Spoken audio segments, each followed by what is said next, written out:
नमस्कार दोस्तों, पूजा ज्योतिष कार्यालय यूट्यूब चैनल में आप सभी का बहुत बहुत स्वागत है।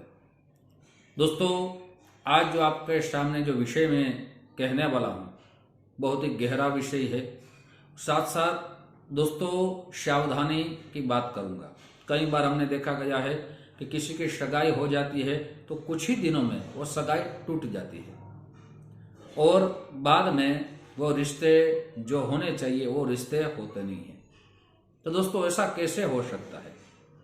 तो कुछ सावधानी भी कहूंगा, कुछ मुहूर्त भी कहूंगा, साथ ही दोस्तों ये सगाई टूटने के कारण भी कहूंगा। दोस्तों 16 संस्कार में जो विवाह संस्कार है वो जीवन का एक अति महत्व अंग माना गया है। जब किसी की शादी हो जाती है तब उसके जीवन में एक नया अध्याय शुरू हो जाता है और अपना जीवन जीने में अच्छा सुख उसको प्राप्त होता है।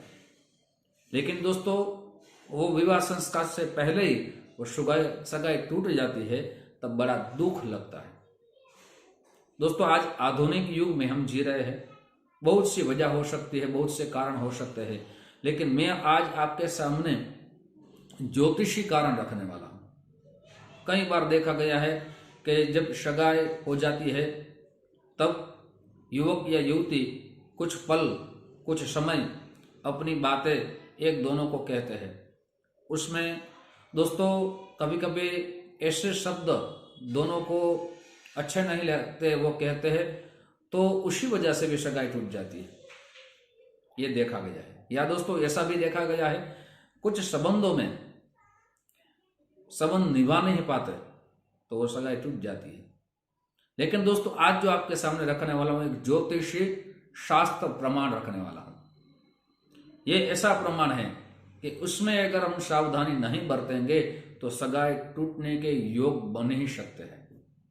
और ये पक्का है दोस्तों, मैंने मेरे जीवन में ये बात अनुभव सिद्ध बात कह रहा हूं। दोस्तों हमारे जीवन में जो हमें समय मिलता है, भगवान की कृपा से जो समय मिलता है उस समय का हमें सदुपयोग करना चाहिए। दोस्तों कई बार ऐसा देखा गया है कि शादी में भी और सगाई में भी मुहूर्त का ध्यान नहीं रखते।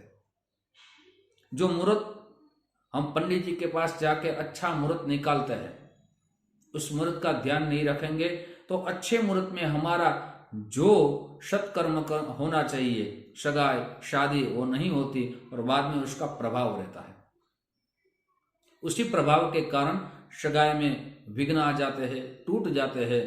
इसलिए दोस्तों मुहूर्त शास्त्र का बड़ा महत्व दिया गया है। कई बार देखा गया है दोनों के संयोग अनुसार, समय के अनुसार और वो सगाई कर लेते हैं और वो अच्छा समय नहीं रहता और उन्हीं कारण के साथ वो सगाई में वो टूट जाती है, शादी हो ही नहीं पाती है। तो दोस्तों किन नक्षत्रों में हमें सगाई करनी चाहिए, शादी में आमने सामने क्या चीजें प्रदान करनी चाहिए, वो शास्त्र प्रमाण है।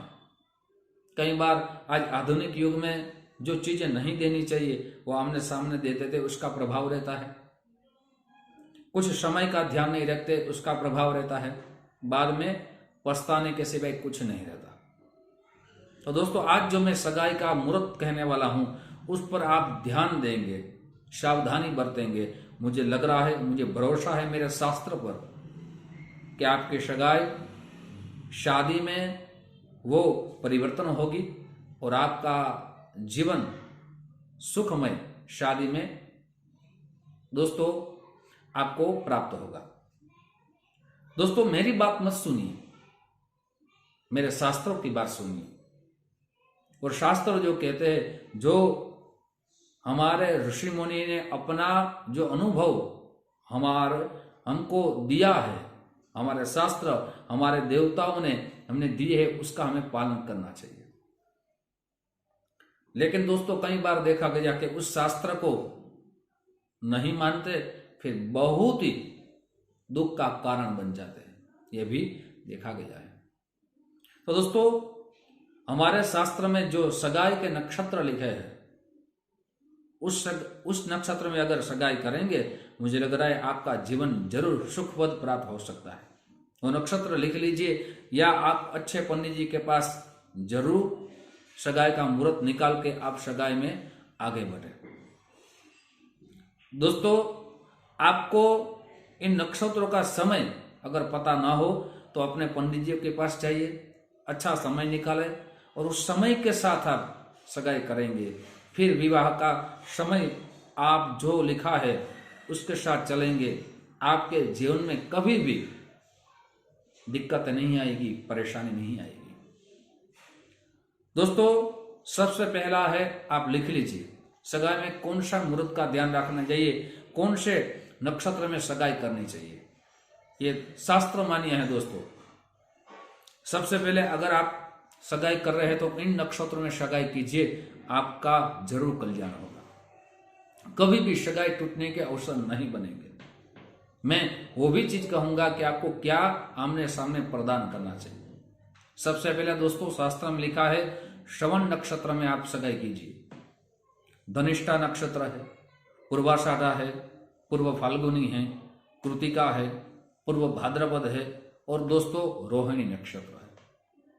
इन नक्षत्रों का शास्त्र में सप्रमाण सगाई के लिए मुहूर्त लिखा गया है और नक्षत्र का शास्त्र में बड़ा महत्व दिया गया है।